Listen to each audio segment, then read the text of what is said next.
किसी भी कंपनी को कह दो कि जब ये लाइट बंद होगी तुम्हारा ऑटो नहीं चलेगा, हमको 2 पैसे उसमें से आ जाएंगे, और वेस्टेज जो हो रहा है डीजल और पेट्रोल का वो बच जाएगा। तो मतलब कुछ चीजें तो ऐसी जो की जा सकती है।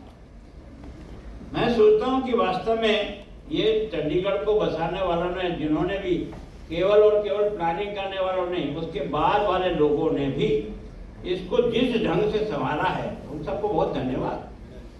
क्योंकि प्लानिंग बनाने वाला तो एक दिन प्लानिंग बना करके बता के चला गया, लेकिन उसके बाद इसको व्यवस्थित करने का काम जिन लोगों ने किया, उसमें आप में से कुछ लोगों ने किया होगा, जो आपके वही सारे के सारे आपके इंजीनियर हैं, आपका जो स्टाफ है, उन्हीं लोगों ने योजना की, आज इतना सुंदर शहर बना है। अब हमारे पास क्या है कि हम आज पार्क बनाते हैं, बनाते उस समय तो 10 लाख का खर्चा, और वापस संभालने का 2 पैसे का खर्चा नहीं, तो वो कूड़ादान बन जाता है।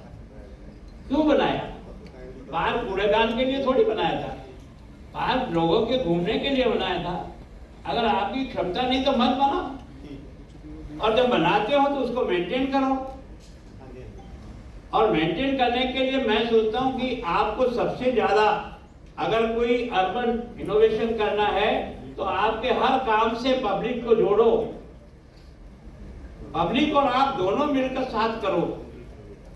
आपके शहर में इतने बड़े बड़े लोग रिटायर्ड होकर के बैठे हैं। अब आज की उम्र 60 साल की रिटायरमेंट की नहीं है, पहले कभी थी। आज कम से कम कोई भी आदमी 75 वर्ष तक अच्छी तरह से काम कर सकता है। ये जो 15 वर्ष उसके है, उसका उपयोग करो ना आप शहर के डेवलपमेंट के लिए। उसका तो काम मिलेगा, समय निकलेगा उसका ठीक तरह से, और उसकी बुद्धि का उपयोग शहर के विकास के लिए हो जाएगा। अब इस प्रकार का सोचना पड़ेगा कि इस सारी शक्ति का उपयोग कैसे हो और हमको यह विकास में कैसे मदद करे, तो निश्चित रूप से विकास हम कर लेंगे। तो मैं सोचता हूँ हमने इस बारे में जो कुछ भी कर सकते थे वो यहाँ किया है, लेकिन फिर भी कमियां, क्योंकि इसको सबसे सुंदर शहर कहते हैं, है अभी सही। मैं सोचता हूँ इतना ओपन लैंड किसी के पास नहीं है, कोई दुनिया का शहर नहीं कि जिसकी ओपन लैंड इतनी छुटी हुई हो, हवा ले सकते हो, जहाँ जहाँ खड़े हो जाओ। तो वास्तव में ये जो प्लानिंग है यही प्रभावी है। आप नई कॉलोनियां बना रहे हैं, उसमें भी 30 फीट की रोड छोड़ रहे हैं, केवल इसलिए कि डेवलपर का बहुत दबाव है कि हम 40 फीट नहीं छोड़ेंगे, हम 30 फीट छोड़ेंगे। अरे आज की 30 फीट पे चलेगा क्या? एक गाड़ी उधर खड़ी होगी, एक इधर खड़ी होगी, निकलेगा कहां से? उसका जो है ना रैंप 5 फीट आगे, इसका रैंप 8 फीट आगे, आधी सड़क तो रैंप ने खा गया। तो हमने प्लानिंग क्या की? अभी रैंप क्यों उतारता है? अगर उतारना तो उसके घर के अंदर से उतारे, सड़क पे क्यों उतारा रैंप? अगर आपको लगता है कि आपका हाइट ऊंची है तो आप पीछे से लेके आओ ना, तो कम से कम 0 पॉइंट में मिला दो। लेकिन सरकारी जमीन सबकी जमीन। ये इनोवेशन के कुछ जो है ना मूल्य मुद्दे हैं जिनके ऊपर शहर को करना पड़ेगा ठीक तरह से, तब जाकर के आप शहर को ठीक तरह से बचा सकते हैं। मैं सोचता हूँ कि वैसे तो कई आप डिस्कशन करेंगे, कई सुझाव आपके आएंगे, आपके सुझाव हमको दे जाना। मैं आपको फिर कह रहा हूँ, आप जहाँ कहीं भी देखने जाएं और आपको कोई कमी नजर आए, अच्छा ही मत लिखना, ये अच्छा है या अच्छा नहीं। कहाँ आपको कमी नजर आई, क्या कमी नजर आई, उसको हम कैसे सुधार सकते हैं। और पब्लिक ट्रांसपोर्ट को जितना आसान और जितना सस्ता कर सकते हैं वो सस्ता करना चाहिए। कमाने का साधन नहीं है, पब्लिक को सुविधा देने का साधन है। अगर इस विचार को लेकर के हम हर योजना को करेंगे ना कि हम लोगों को ज्यादा से ज्यादा कैसे लाभ दे सकते हैं। अब चिकित्सा की दृष्टि से है, अब हॉस्पिटल है तो वहाँ खड़ा है बूढ़ा आदमी जिसको खड़े रहने की हिम्मत नहीं है, वो ऐसे खड़ा है, 5 मिनट बाद जमीन पे बैठ जाता है, आपका नंबर कब आएगा? अरे यार सिस्टम बना दो नहीं यार। आजकल तो सब तरह के आपके पास साधन है कि भाई अभी 18 नंबर चल रहा है, मेरा तो 26वां नंबर है, मैं थोड़ा बैठ जाऊँ दूर जाकर के। लेकिन हम नहीं है, हमारी तो व्यवस्था इतनी चरमरा गई है। ये तो राज्यपाल साहब का है, ये फला साहब का है, ये साहब ही खत्म कर दिया। सबका बराबर का सम्मान है, कोई किसी का भी हो तो उसे लगना चाहिए कि मैं भी हूं तो मेरे लिए भी वही नियम है जो सबके लिए नियम है, तब जाकर के हम समाज में परिवर्तन ला सकते हैं। जब हम परिवर्तन लाने वालों का दिल और दिमाग भी ठीक नहीं है तो हम परिवर्तन क्या लाएंगे? सामान्य आदमी अगर हमारे बारे में सोचे कि हम अच्छे काम करते हैं, वही हमारी दौलत है, वही हमारी सबसे बड़ी सफलता है।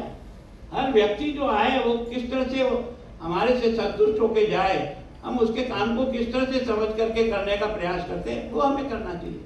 मैं सोचता हूँ कि वैसे तो आपका अर्बन इनोवेशन में कई और बिंदु होंगे जिनके बारे में आप सोचोगे, बैठोगे, करोगे, लेकिन निश्चित रूप से मैं सोचता हूँ एक तो ट्रैफिक को और ये जो प्रदूषण है, चाहे वो पानी का है चाहे किसी का, अब हमारी सीवरेज जो है ना वो लीक हो गई। अब लीक हो गई तो सीवरेज जो है ना वो हमारी उस पानी की लाइन के साथ मिल गई, अब उसका लाइन का फॉल्ट ही निकलता है। जबकि आजकल टेक्निकल इस तरह से आ गई कि आप अंदर कहाँ क्या है उसको भी आप उठा सकते हो, भाई इसमें से लाइन कहाँ डैमेज है क्या नहीं है, वो पता ही खोदे जा रहे हैं, कभी 5 बार का 7 बार लाइन ही नहीं मिल रही है।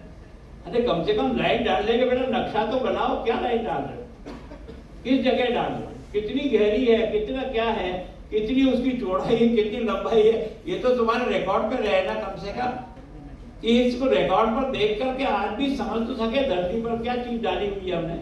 लेकिन कोई किसी का कुछ नहीं है, जब जिसकी जो बढ़ जाए तो मैं सोचता हूँ ये अर्बन प्लानिंग का मतलब ये है कि वहाँ रहने वाले व्यक्ति को हर प्रकार की सुविधाएं जो मिलनी चाहिए वो मिले और वो सबको मिले। अगर उसमें सबको नहीं मिलती है वो कोई व्यवस्था नहीं है। ये कुछ लोगों के लिए लाइन अलग कर दिए जाए क्योंकि बड़े लोग रहते हैं, ये दिमाग ही खराब है। मैं सोचता हूँ हम सबके लिए है, हमारा काम सबके लिए है। इस बात को ध्यान में रख करके अगर हम करने का प्रयास करेंगे तो मेरे हिसाब से मैं कई विषय से इधर उधर चला गया, आपसे क्षमा चाहता हूँ, पर मैं आप सबसे विनम्र प्रार्थना करता हूँ, भगवान दोबारा आपको और मुझे इस शक्ल में नहीं भेजेगा। मेरी गारंटी। क्यों व्यर्थ बेकार हो, क्यों समय फालतू जा रहा है, एक एक क्षण का उपयोग नहीं कर सकते। जब तक शरीर में दम है, क्षमता है, उसका पूरा उपयोग क्यों नहीं कर सकते? अगर हम सब लोग इस तरह सोच के करें तो घंटी बजी और आदमी चला, अब वहां कैसे चलेगा? अगर हम अपने मूलभूत सोच में बदल करने का प्रयास करें और लोगों को आप बदलोगे ना तो नीचे वाला अपने आप बदल जाएगा। ये हम जो गड़बड़ हुए ना वो हमने ऊपर वालों को देख के गड़बड़ हुए, क्योंकि जैसी व्यवस्था आपने और मैंने देखी वैसे ही हमने पर डरा बनाया। अब ये पर्ची दो तो अंदर आओ, यार वो तुम्हारा मालिक बाहर खड़ा है यार, तुम उसकी नौकरी कर रहे हो यार, कुछ ख्याल नहीं है क्या? सिस्टम तो हो सकता है लेकिन सिस्टम वैसा नहीं हो जो सिस्टम मनुष्य को छोटा बना देता है। अगर व्यक्ति के मन में ये आ जाए कि मैं छोटा आदमी हूं तो फिर वो जिंदगी में कैसे खड़ा होगा? ये एहसास कराना पड़ता है हमको व्यवस्था से, और इस व्यवस्था को भी मैं कहता हूँ शायद इनोवेशन में अगर आपने ये चीजें सम्मिलित नहीं की हो तो मेरी आप सबसे रिक्वेस्ट है कि आप इसको अपने इसमें समाहित करें। एक बार फिर मैं चंडीगढ़ में आपके आने का बहुत स्वागत करता हूँ। आपने यहाँ ये हमारी जो है वर्कशॉप रखी, इसके लिए मैं आपका आभार व्यक्त करता हूँ। दोनों संस्थाएं जिन्होंने मिलकर के इस कार्यक्रम को करने का प्रयास किया उनको धन्यवाद देता हूँ। जय भारत।